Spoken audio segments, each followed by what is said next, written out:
and that keeps it from sliding out. And then there's a little place here where you can put a padlock over the bar, and then that way somebody coming up, they would have to, be able to loosen this up to pull the saw out. And if they can't loosen that up because the padlock's over it, that should hopefully keep them from stealing your saw.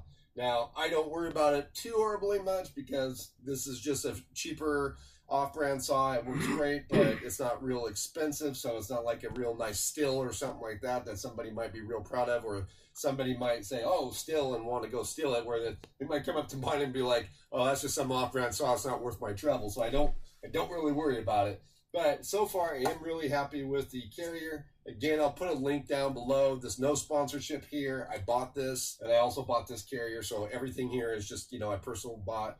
I am happy with the setup so far. One thing I will note is a couple things. The way I've got this set is I've got it set so that the bar of the chainsaw sits on the tire, so there's no pressure on the chainsaw bar here. The handlebar where you hold is sitting on the tire. That will keep pressure from this hanging there, so that works well. Another thing too to consider is I put just for my own happiness, is I added the strap just to make sure that it can't accidentally slide out when I'm off-roading. And then the last thing that I do when I use the saw, once I'm done using it, I empty the fuel and the bar oil back out of the saw so that it doesn't leak all over my tire.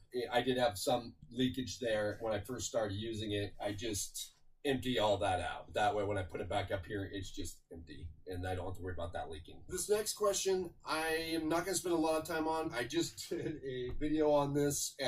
So we've got Murder Diesel 1343. Great name, by the way. Where did you get that awning? Many of you guys know that follow the channel. I just got this awning. It's the 23-0 Paragon. It's a 270. I've got a complete video of me installing it and all that information, and I'll link that down below. But I will say, a lot of people have been asking me also, how do I like the awning since I put it up? And so far, it's crazy what you can do with technology now. Like, I wish I'd have done this